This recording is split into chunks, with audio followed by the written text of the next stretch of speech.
Hello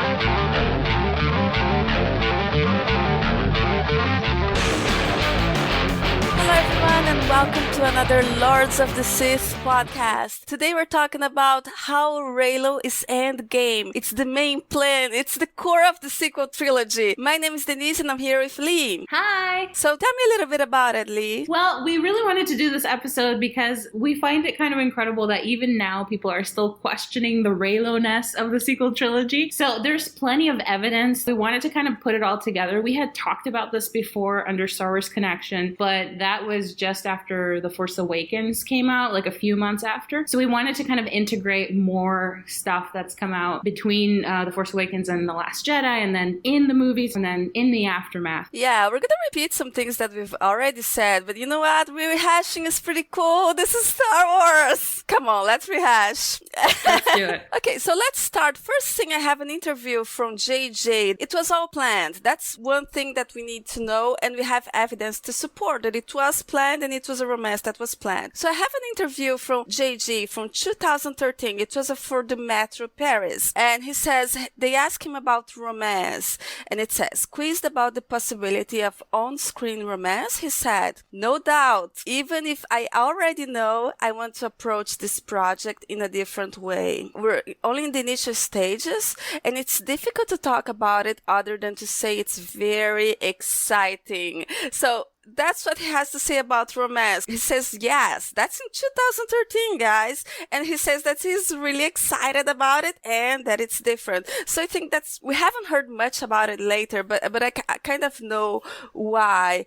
But at this point in 2013, we have this piece of evidence that he was already planning it. And you know what? I always tell people to go straight to the source. Like, don't even listen to us. Just go and read the quote for yourself, because a lot of the time it can get like Telephone, you know, the game. It's completely distorted, and that's where the freakouts start to happen. Read JJ's quotes. Also in an interview that he gave to Wired, he's talking about what he and Lawrence Kasdan were aiming for when building the narrative of the sequel trilogy. We really tried to look at it from the inside out. What makes this story have a beating heart? What makes it romantic or fun or surprising or heartbreaking or hysterically funny? We simply approached this narrative from the point of view that this is a story about a young man and a young woman, not with the idea that we can do anything we want. Can I just say I love that? I love the way that he approached it. We can't just do whatever we want, you know? It's Star Wars. Put that quote together with the one you gave, Denise, from JJ, talking about the romance in Star Wars. First of all, is there going to be romance in Star Wars? Yeah, you think? And the romance is going to be exciting. It's going to be interesting. It's going to be different. It's going to be something that he can't even discuss too much. Does that sound like Finray to you guys? For me, when I think of Finray, I think adorable, wholesome, cute. But we're talking about exciting, different, unexpected, definitely not Finray. And again, this is a story about a boy and a girl. And I'm going to give you guys 3 guesses. Who is the boy here?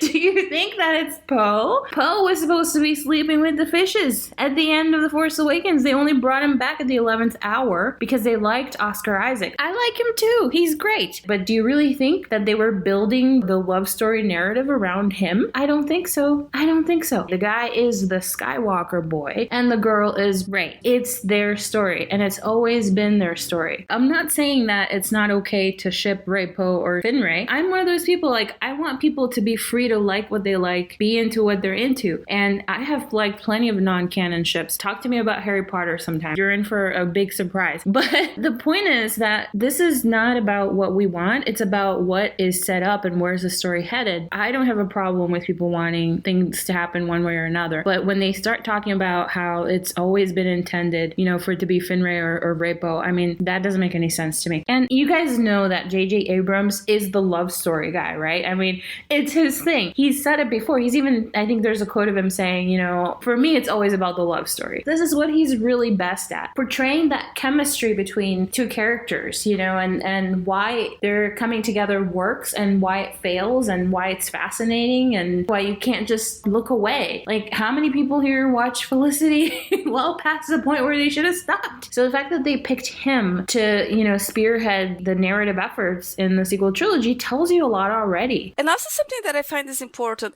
And then people will say, okay, so why didn't he talk about it? Why didn't he present them? We have to remember the misleading marketing, because if you saw the marketing and if you didn't pay attention, you would think that Finn was the protagonist, that Finn was the one that was force sensitive, and maybe that he was the hero, and you would definitely think that he and Rey would be the romantic pairing because they were taking photos together all the time. You never saw Rey with the lightsaber, and it was on purpose. There was even toys with her were held back because they wanted it to be a surprise. So if they wanted Rey as a Jedi to be a surprise, is it that much of a stretch that he wanted Rey and Kylo to also be a surprise? And in fact, everybody who got it said, oh, it was so cool, I wasn't expecting it. And then, whoa. So I really think there's a strong argument to be made that he wanted it as a surprise. That's a very good point, Denise. Kylo Ren as Ben Solo, that arc is a big twist of the sequel trilogy, and I think it's at the heart of the sequel trilogy, because if you think about it, we've talked about this so much, the Skywalkers are at the heart of the saga, at least up until now. So it makes perfect sense that the Skywalker in the trilogy is going to be a key factor here. So they wanted to keep it a surprise. Like, this is about deconstructing a villain. So the marketing, a lot of it was attempting to shield that secret so that people would only find out once they went in to see the movie. They were trying to keep it under wraps. So don't be fooled. Yeah. So you're talking about the Skywalker, and there's a quote by Kathleen Kennedy that's from October 2015. It's not that early, but it's important to know that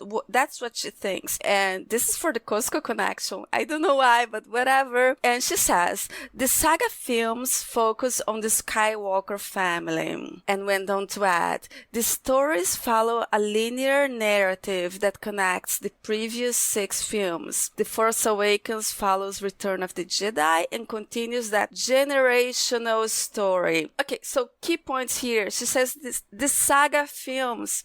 She's not saying the sequel trilogy. It's not, oh, this trilogy finishes up the Skywalker line. No. There's the saga films, and then there's the anthology films. And the saga films are about the Skywalker family. So that's why we're going to have Kylo as very important in it. And also, when you think about a generational story, what do you need for a generational story to continue? You need a new generation to be produced, right? So I even understand people that thought, oh, Rey's the Skywalker because it's a generational story, but it's not her, it's Kylo. So it's his story that's going to continue, and it never says that the saga stops. The saga continues, and for it to continue, they have to make babies and stuff. And yeah, so.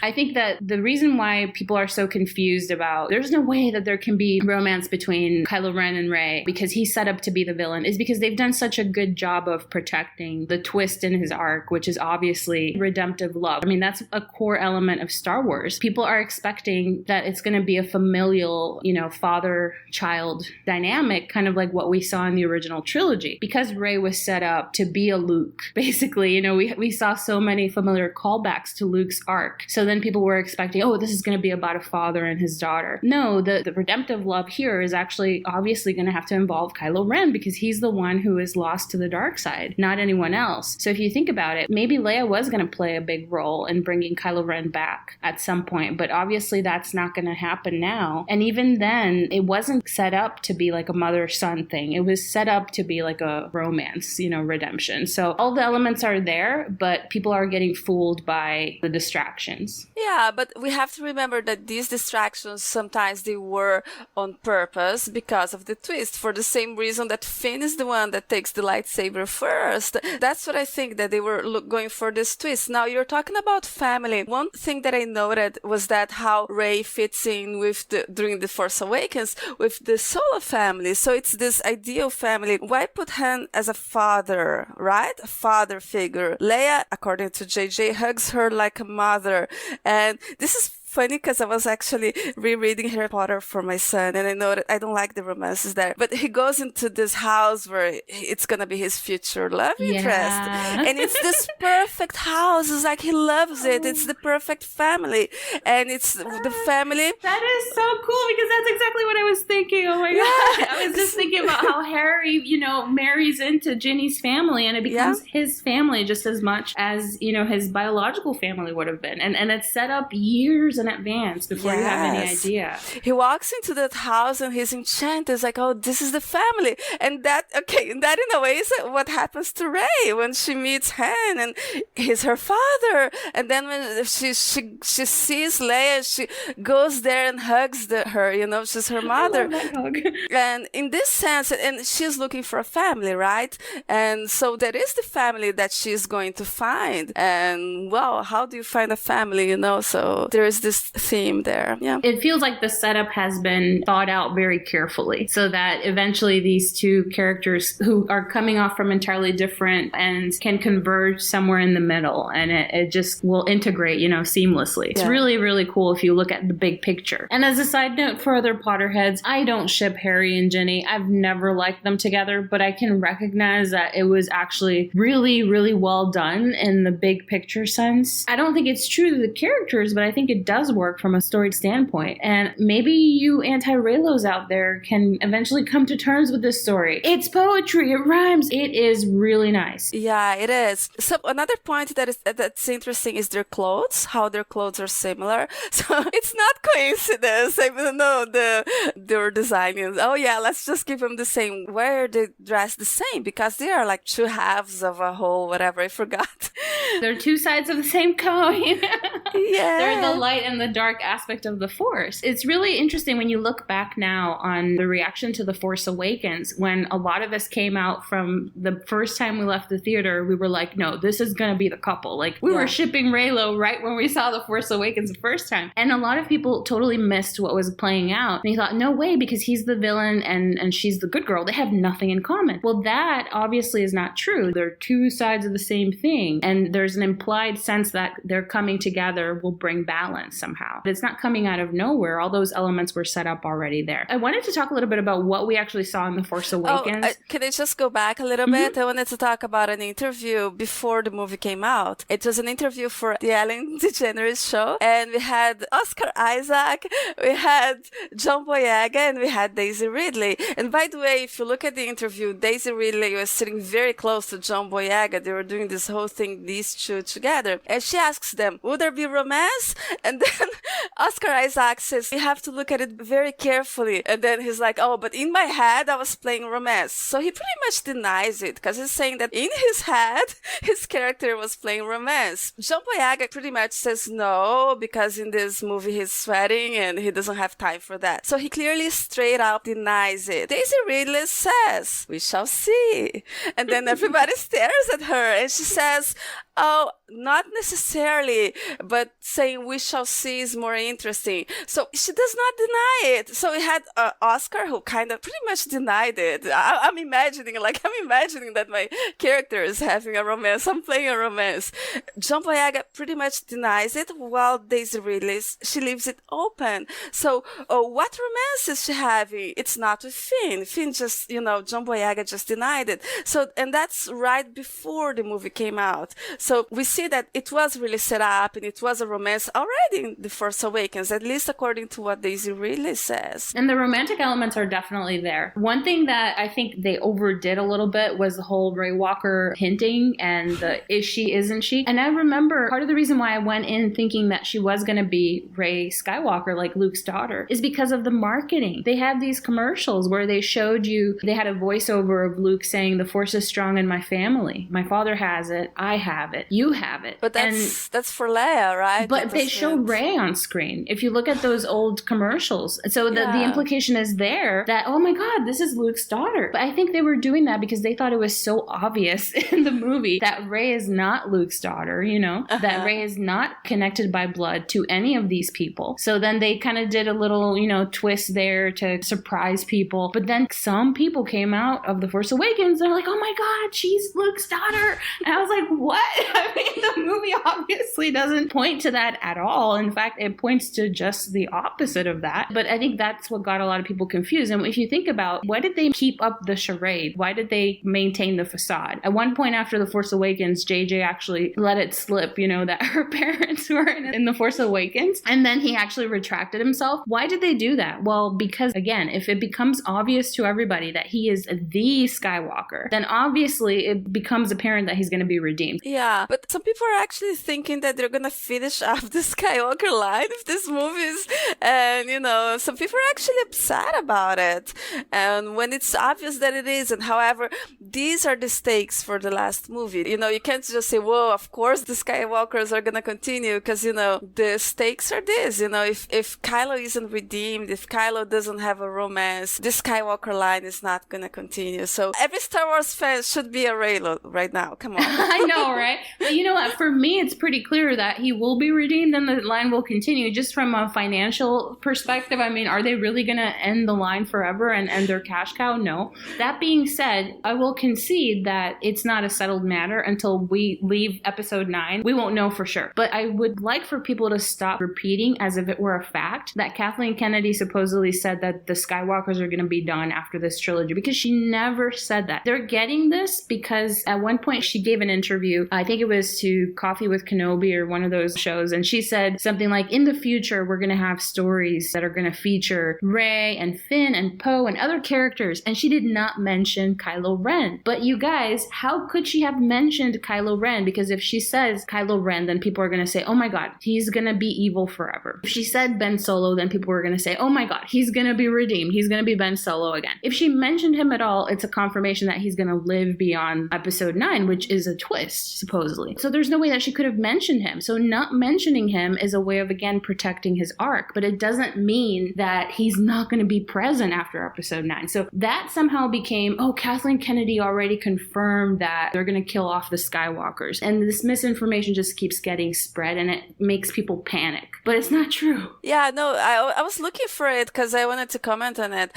and I didn't find it. Some people are also saying because Daisy Ridley once said that she's not going to do these movies anymore. But the thing is that even if they continue the movies, they're not going to start 10 years after this. They'll do it the new generation, and we might not see Daisy Ridley unless she does it like years from now, So yeah, it's like we've been talking about, the Skywalkers are meant to be a generational thing. I don't think it makes any sense to expect that Adam Driver and Daisy Ridley are going to want to keep reprising their roles beyond this trilogy, because they're young actors. They have other things to do. Plus, the story is just not going to follow like, 5 years from now, I can expect that they're going to revisit the descendants of Rey and Kylo Ren, and they may appear just like, our original trilogy heroes showed up, but it's not going to be about them anymore. Yeah, it's going to be about the new generation when they do the next trilogy, which they're going to wait a little bit to do, which makes sense, right? If you have the saga movies every 2 years, it's going to get boring. Exactly. On The Force Awakens, the only thing I'm going to say is that some people were a little bit offended by the idea of Rey and Kylo, and I actually think that JJ in the interrogation scene,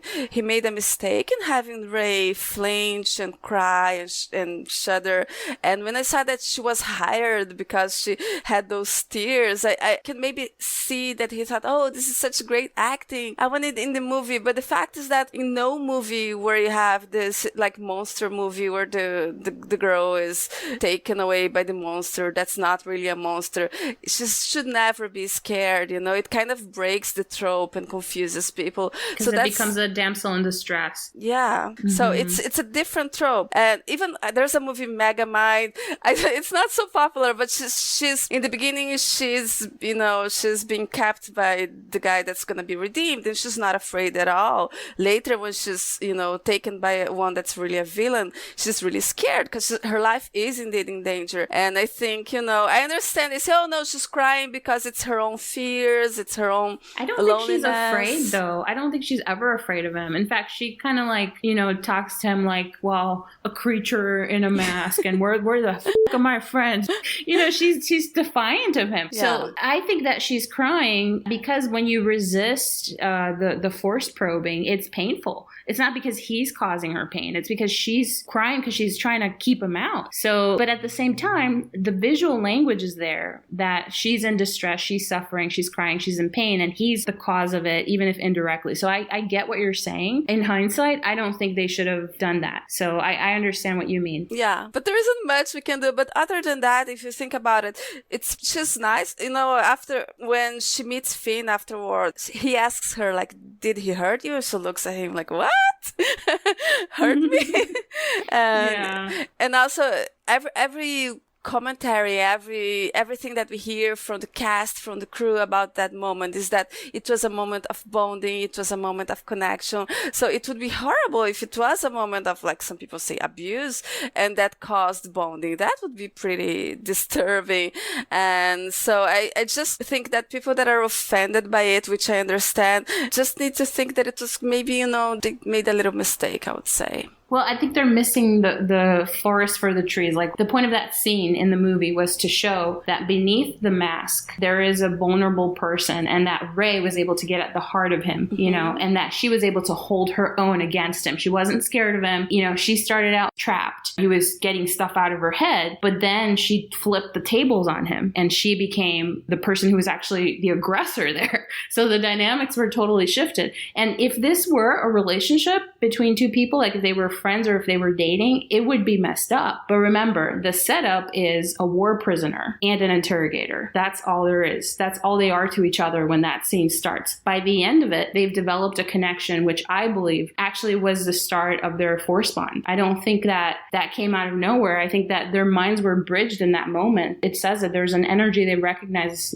between them. And then when that moment is cut, they again are left in their places, like they're adversaries again. That's very clear wording. Yeah. And also you have that, don't be afraid, they feel it too. And his, and also I think in the novelization, you have a part where he says, when he noticed that she was embarrassed, he changed the subject. So there is some effort from his part for this connection. The whole thing about, I hate your mask, it's ugly. And then he's like, well, I'm going to take it right off. He wants to accommodate her. But anyway, I wanted to say something more about The Force Awakens that I think bothered people, which is the sexual undertones in that scene. I think there are definitely, undertones there that are present. I don't think that the characters are aware that they're playing out a situation that could end up being sexual or that there's anything there sexual. But for the audience, there are elements there because there's an intimacy between these two people, and there's the intense eye contact and the gasping, panting, forceful breathing. There's a heartbeat in the background, and he's kind of penetrating her in a way. And it's like, okay, that scene is coded in a way that grown-ups can pick up on these elements. That's when I personally realized that these people were not related. That was my moment when I went like, no, there is no way that these people are cousins or siblings or anything else. There's a sexual vibe here that kids are not going to know, but the grown-ups can see it. Yeah. So I think that bothered some people too. Yeah, especially because of her tears and everything. Mm-hmm. So you can jump to conclusions that I understand where they come from. But again, I don't think that was the intention of the scene, right? So... Yeah. One more thing about The Force Awakens, that for me, the moment that I realized that Rey and Kylo were going to have an important connection was when he said, "What girl?" Because it's like, why? He's like, I want to get this map, whatever. But at the same time, when he hears about the girl, the way that he says it, it's like he's so focused on this girl. For a moment, I thought it meant that they knew each other, that he knew her somehow. And that may end up being the case. We just don't know. Maybe they saw each other in visions. But certainly there's an emphasis placed in that, the way that he says that line, that hints, already you're kind of expecting, this is going to be good when they meet up. And it doesn't disappoint. Like when they're in Takadana and he has to show her his big red lightsaber. He puts it up right in her face so she can see it.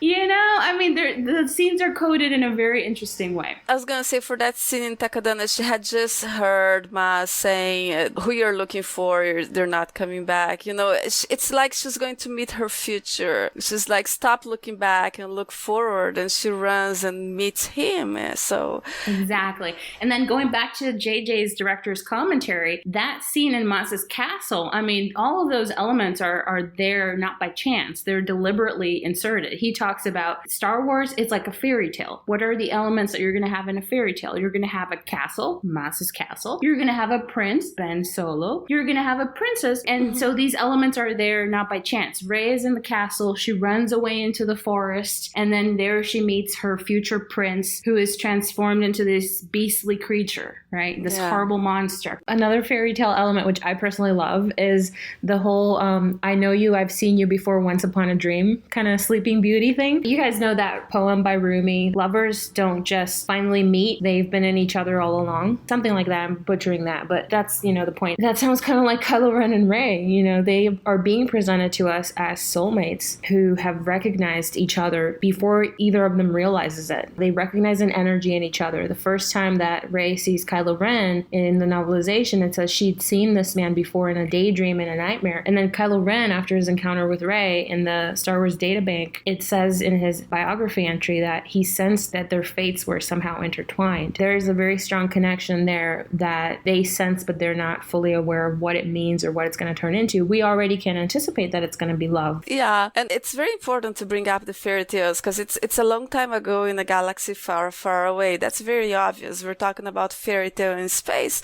And this is, you know, romance and everything is a core of Star Wars. All the saga movies have had at least some romance. If you consider, are you an angel?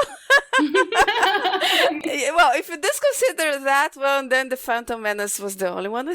So, you know, it is on the core of Star Wars. And you also have in the original trilogy, farm boy, rescues princess, you know, you have all these elements. And this, you know, prince, he's the son of a princess, right? Ben Solo, that's turned into a monster. And he's called a monster in The Force Awakens, right? They are typical elements. And we know what happens in these stories, you know.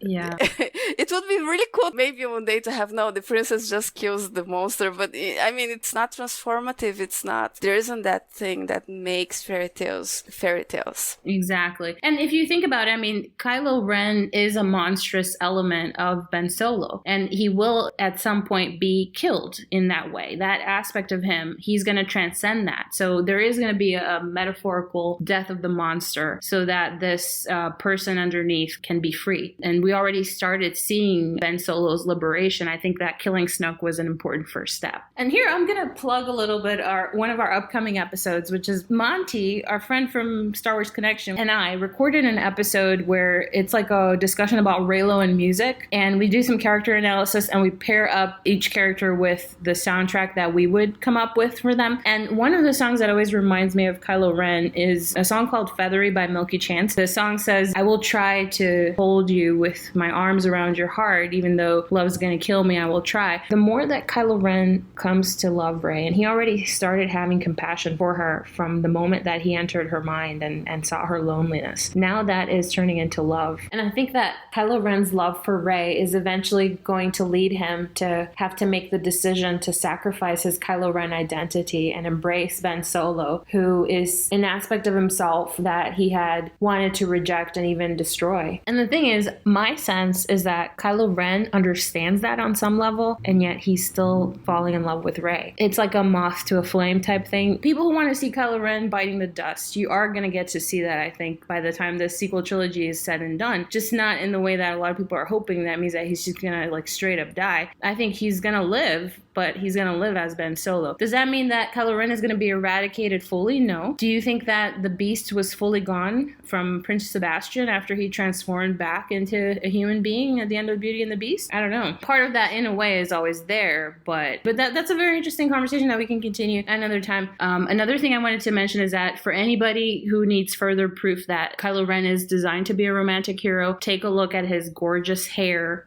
Take a look at how they styled Adam Driver. He has a lot of makeup on. He's meant to look good to us. Even JJ said it in the commentary. He takes off his mask and Adam Driver looks like a sort of prince. Again, that's not a coincidence. Yeah, so that was all, it was all on purpose, right? They didn't, it wasn't by accident. And also in the interrogation scene, their lipsticks are matching now. Right? I mean, I don't think the makeup artist said, oh, I just have one lipstick. I'm going to put both of them on you. Oh, and also, it's funny, right? I don't know when she had time between escaping Maz Castle and being captured to put on eyeliner and everything. Because she has eyeliner in that scene and lipstick. Well, there's another element of the character design of Rey and Kylo that I think is important to note. We won't go too much into it now because we've talked about it quite a bit in our Reasons Why Reylo Belongs in Star Wars podcast that we did under Star Wars Connection, but it's still an important point. The romances in Star Wars have a very distinctive opposites attract kind of vibe to them,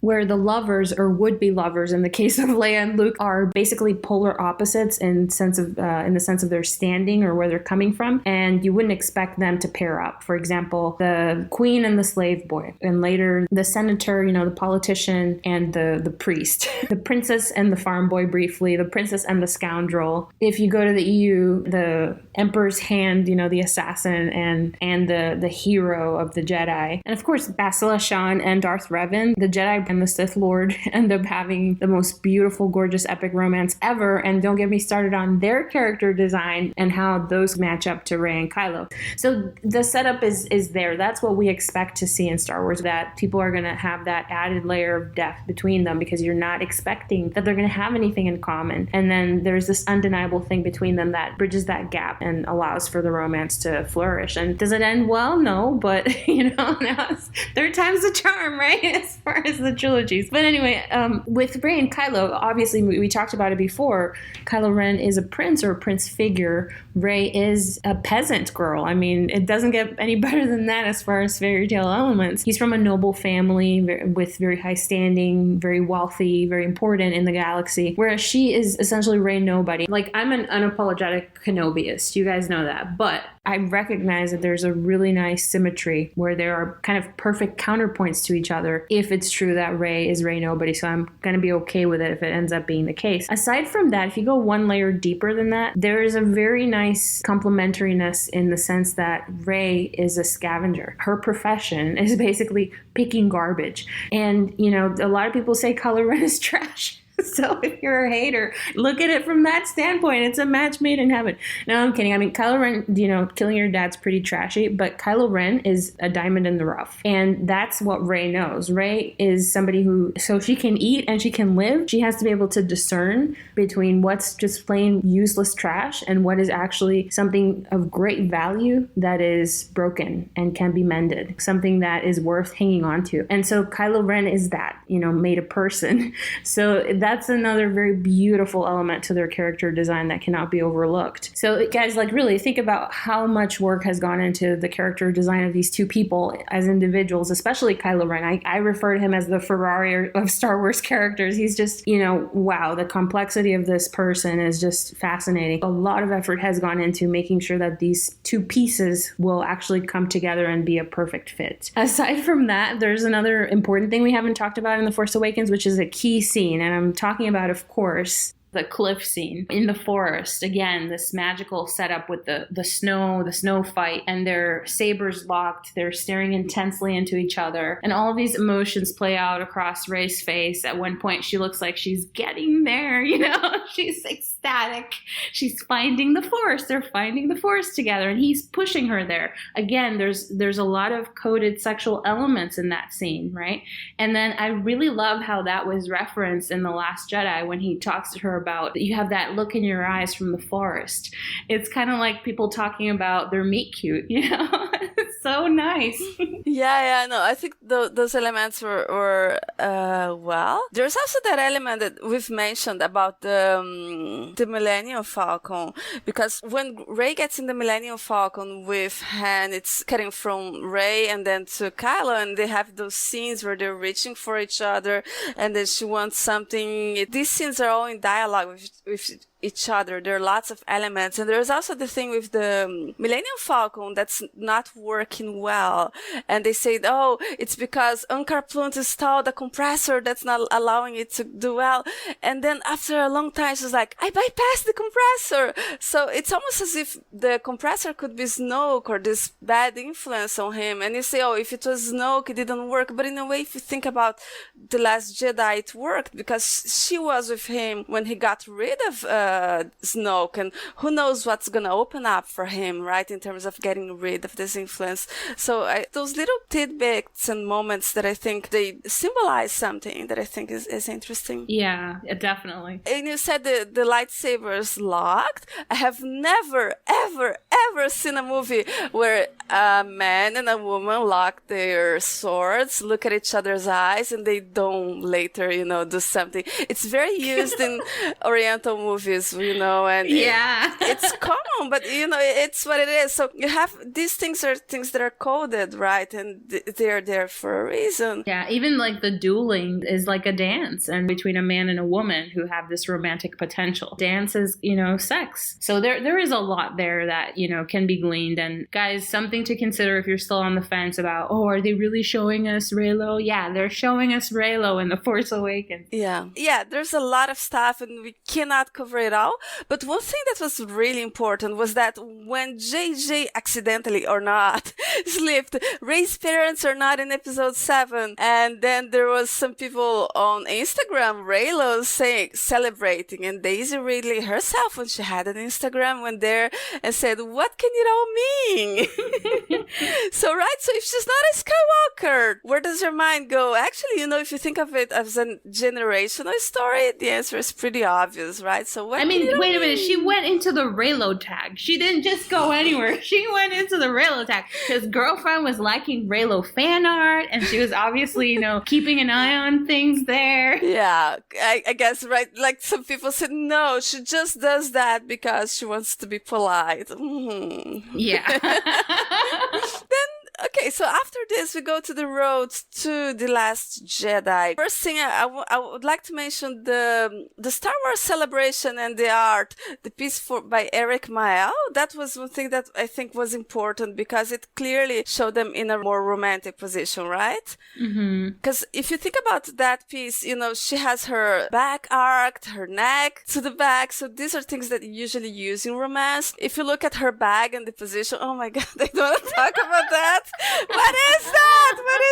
I want to think that the artist did. I don't know what was going on, but I mean, give me a break. It's a hyper masculine stance, with the legs spread, and the bag is very carefully placed there, and it's of course the bridal carry, and we can't say enough about how that moment when he just carries her in his arms like a bride, that says something. The fact that was selected, beautiful artwork, obviously, but the significance of what it's depicting and the fact that it was selected to be part of the official art is very significant. Yeah, and that thing too, her pants in that painting, they're like they look like skin color and they're tight, so it looks like she's not wearing pants and she has this loose tunic on her, so it's really sexy.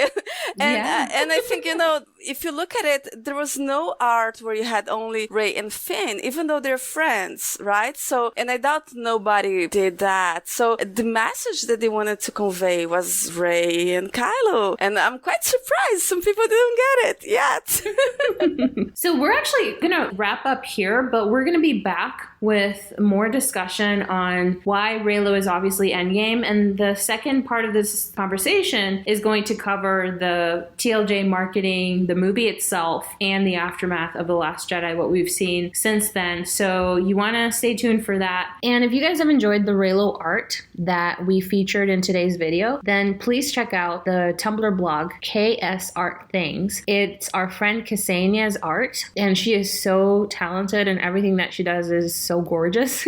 So check it out because there's more awesome stuff there. She has a lot of great comics too. And if you're an artist and you'd like to be a collaborator with us and show your artwork in our videos, then please contact us. We'd be happy to feature you. Anything else, Denise, before we go? I have good news. We're also on Facebook. Mary is with us. She turned to the dark side, of course. She saw the dark. And she's taking care of the Facebook account and the Instagram. It's super nice. Go there, say hi to her. And also sometimes I know some people complain that they didn't have Twitter or Tumblr. And, if it's easier on Facebook, you can communicate with us. Thank you very much for listening. We love to read your comments, your suggestions, your questions. So leave a comment. You can also email us. We're also on Twitter and on Tumblr. And you can also hear everything and download everything on SoundCloud. And don't forget to subscribe. Come on, subscribe. Thank you very much for listening, and may the Force serve you well.